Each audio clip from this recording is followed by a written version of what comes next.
നമ്മുടെ രാജ്യത്ത് ദേശീയ സ്വാതന്ത്ര്യ സമരത്തിന്റെയൊക്കെ ചരിത്രത്തിലൂടെ ഇന്ത്യയുടെ ഒരു രാഷ്ട്ര നിർമ്മിതിയിൽ വളരെ പ്രധാനപ്പെട്ട ഇടപെടൽ നടത്തിയ ഒരു പാർട്ടിയാണ്.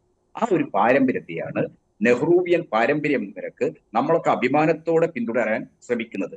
പക്ഷെ നെഹ്റൂവിയൻ പാരമ്പര്യത്തിൽ നിന്നൊക്കെ കോൺഗ്രസ് ഏറെ അകലത്ത് പോയി. ഇന്ന് കോൺഗ്രസ് ഇതുപോലുള്ള അശ്ലീലങ്ങൾ പറയുന്ന നേതാക്കന്മാരുടെ അല്ലെങ്കിൽ അത്തരം മുന്നണി യുടെ ഒരു ഒരു ഒരു ഒരു ഒരു കളിസ്ഥലമായി മാറിയിട്ടുണ്ട്. എന്തുകൊണ്ടാണ് ഞാൻ അങ്ങനെ പറയുന്നത് വെച്ചാൽ, കോൺഗ്രസിൽ എല്ലാവർക്കും അറിയാം ഇത്തരത്തിലുള്ള സമ്മർദ്ദ ഗ്രൂപ്പുകൾ നിരന്തരമായിട്ട് അധികാരത്തിന് വേണ്ടിയിട്ട് തെരഞ്ഞെടുപ്പ് മുഖത്തും തെരഞ്ഞെടുപ്പ് കഴിഞ്ഞാലും ഒക്കെ കലാപങ്ങൾ ഉയർത്തും. അത് കേരളത്തിലെ മാത്രം ഒരു സവിശേഷത, ഇന്ത്യയിൽ എല്ലായിടത്തും അങ്ങനെയുള്ള കലാപങ്ങൾ ഉയർത്തി അധികാരത്തിന് വേണ്ടിയുള്ള സമ്മർദ്ദ ശക്തിയായി മാറുമ്പോൾ അവരെ തീർച്ചയായിട്ടും എന്താണ് BJP വിലക്കെടുക്കും.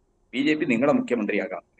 ഇപ്പൊ നമ്മള് ആസാം തൊട്ട് അരുണാചൽ പ്രദേശ്, ഗോവ, കർണാടകയിലെ സഖ്യശക്തി ഗവൺമെന്റിലെ വലിയൊരു വിഭാഗത്തെ ഭിന്നിപ്പിച്ചു കൊണ്ടുപോയി BJPയിലേക്ക് അധികാരം എത്തിക്കുന്നത് ഒക്കെ തന്നെ കോൺഗ്രസിലെ അധികാര കൊതിയന്മാരായ നേതാക്കന്മാരുടെ അധികാരത്തിന് വേണ്ടിയുള്ള ഇത്തരം കലാപങ്ങളിലൂടെയാണ്. അതുകൊണ്ട് തന്നെ ഇവിടെ കോൺഗ്രസിന്റെ പ്രതിനിധിയായിട്ടുള്ള ഫസൽ റഹ്മാൻ സംസാരിച്ചതുപോലെ അത്ര സിമ്പിൾ അല്ല കാര്യം. കാര്യത്തെ അത്ര ലളിതമായിട്ട് നമുക്ക് കാണാൻ കഴിയില്ല.